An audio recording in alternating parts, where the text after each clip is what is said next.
Hi friends, Lim here for what will be the mushiest video of this year. I don't really enjoy the sweet version of Valentine's Day, but as this will only be my second one being married, I will be making my husband's V-Day card and telling about how we met. So we met at a technical school for people with disabilities, so there was a variety of people with a variety of struggles. Not all personalities meshed, and for his first semester at school, we hung out in different crowds. We were in the same technical program, and it made it easier to slowly get to know each other. Now, my husband had and has really long hair, so most people assumed from looking at him from behind that he was a girl. I honestly could not tell because his posture was different from a typical girl's. So when I said hi, and he introduced himself as Isaac, I realized he was very different from most stereotypical males. At the time, I couldn't put my finger on it. Now I can say that it's his ability to be both personable and emotionally balancing when talking to someone. That is to say, he's very aware of people's emotions and how they feel in a conversation. Our first big interaction was a breakfast that I put together for my friends. At this school, the food was kind of terrible. Like, really terrible. And I thought it would be fun to enjoy breakfast for dinner. And I asked Isaac if he would like to join us. But at the time, he wasn't sure he was going to come, and I told him that was fine. He did end up coming, and he made what I can only describe as a pancake bacon egg sandwich. Now, he did this with the rest of the pancake eggs and bacon. And I was kind of miffed because I wanted real food and did not get any. I think I got like a pancake or something small. I did, however, learn from this experience that young men are hungry. They're hungry like empty out your fridge hungry. I've grown up in an all-female family. I only have sisters, and while they are not shrinking violets at the dinner table, my male friends could out-eat them big time.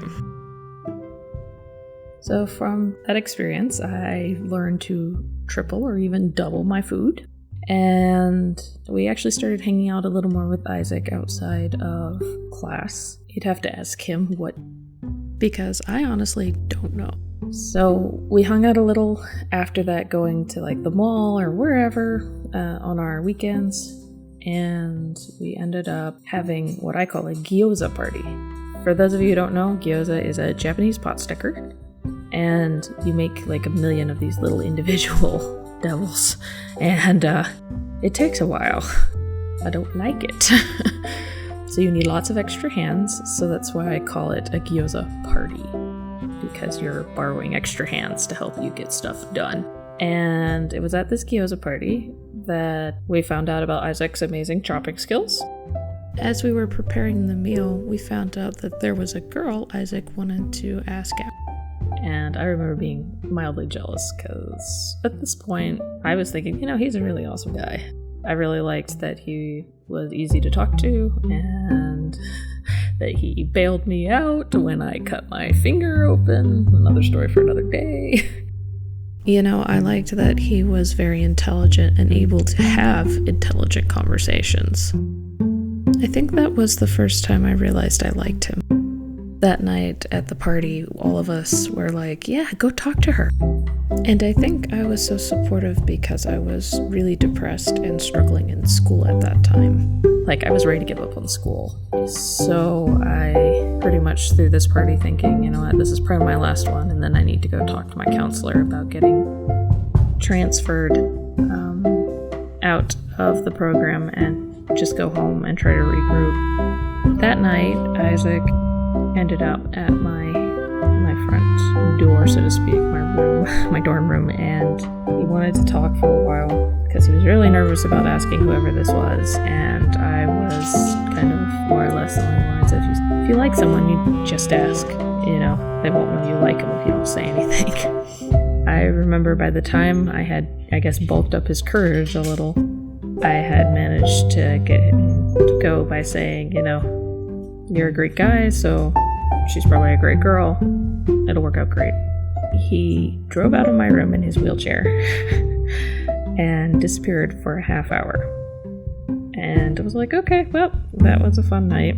And he came back after a half hour.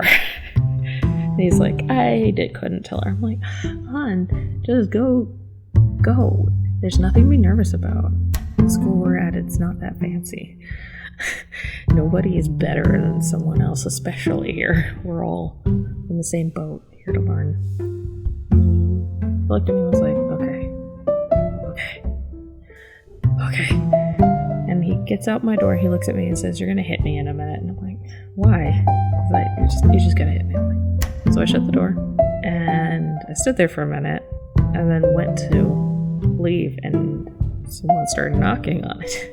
And it was Isaac, and he said, hey, you want to go out? And I said, sure.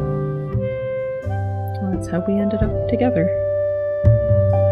It's not a very colorful story, and I think it's probably more realistic and practical for most people. But I do think having the extra time to get to know each other made it easier for us to want to date each other in the end. But yeah, that's kind of how we ended up together.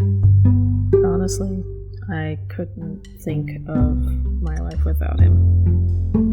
As cheesy as that sounds, I really couldn't. This card is for him. I love him. I promise that my next several videos won't be nearly as mushy. Maybe a little more artistic. Thanks for watching this mushy video. If you'd like to support me on Patreon, you find my links in the description. Please like, share, and subscribe. And I'll see you guys next time.